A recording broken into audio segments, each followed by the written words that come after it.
sparked your interest in terms of environmental economic policy? Well, that comes back.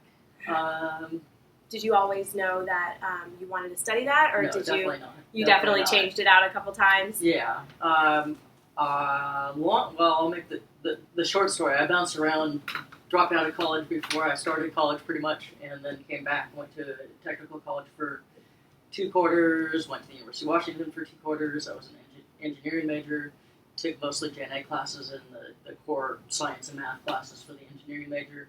And then spring of my sophomore year, I found my way to UC Davis in California. Wow. And was still in engineering. I was taking, I think, engineering physics and calculus and chemistry, and I took an econ class. And that sounds really rough. Yeah, so it was a lot of work in all those other classes, and all I had to do in econ was go to class and pay attention and take good notes and never open my book. So I said, I like this econ stuff. I was getting A's in my other classes, but I had to work really hard, and I didn't really enjoy them, and I didn't know what I wanted to do with engineering. It was just that I'd always been good in math and science, so the push is, be an engineer. So I took 4 classes over the summer to get myself on track to be a junior in econ, and then even there, I didn't know exactly what I wanted to do, but I was always interested in environmental stuff and natural resources, and so I supplemented my econ classes with a lot of natural resources. I took an agronomy class, I took a land, air, and water resources class, I took an ecology class, and so I sort of was just doing it mostly for my own interest, because as an undergrad, there it was just econ or ag econ were the 2 options, and there was an environmental econ class, but it wasn't a major like we have now. Oh, right. So then I went to graduate school. Well, I got my master's in econ, and then I did another year of graduate school in environmental policy, thinking that maybe that's what I would want to go into. And I realized partway through that program that I wasn't really a policy person. I was an economist, and I liked the environmental stuff. So I guess that was kind of where it was, that it was the environment or the economic side of things. I've always had that environmental interest. Love the outdoors, camping, hiking, things like that. Yeah, throughout your adolescence, did you find yourself constantly within the outdoors? Well, I went to a summer camp, so that was kind of my really being out in the outdoors experience, horseback riding and hiking, and just swimming in the lake and things like that. So I always liked being outside. Okay. So that's kind of how I came around to the environmental econ. I think environmental, but I didn't. It just when I was going to college, there weren't really majors associated with the environment directly, kind of like, environmental policy, that sort of thing. Right, definitely. So it was more graduate level. And I just didn't enjoy the straight policy. I realized I'm an economist. Yeah.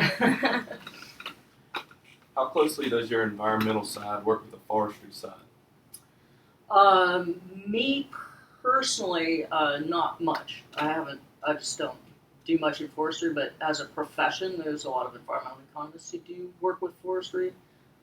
There's forest economists, so it's kind of a little different. The forest economists are a little bit more knowledgeable about the forestry, the science of the forestry.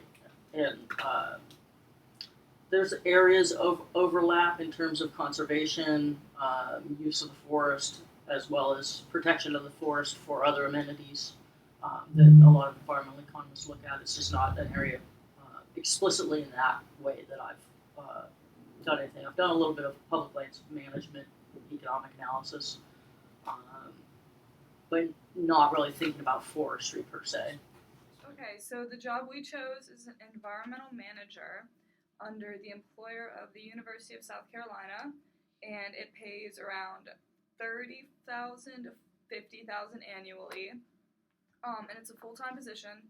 It's a job that consists of asbestos building inspectors, asbestos supervisors, air samplers, project designers, management planners. So overall, it's one of public health and safety.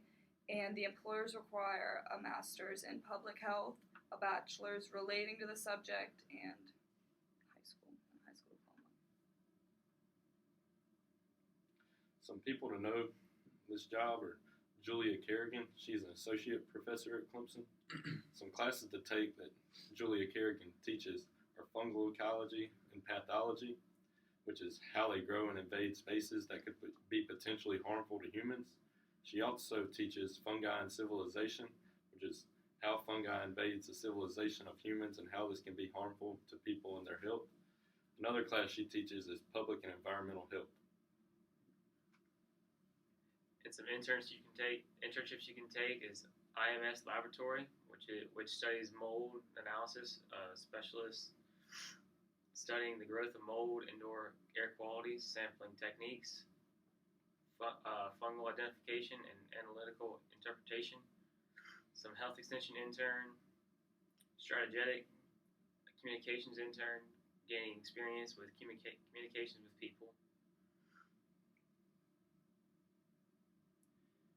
And some CIs to take that would help in this field would be testing variables of food, film, antimicrobials, and surfaces affecting transfer and or survival of bacteria. The CI would help give us information about the microbes and the bacteria themselves and how they grow, which is helpful in identifying harmful workplace conditions.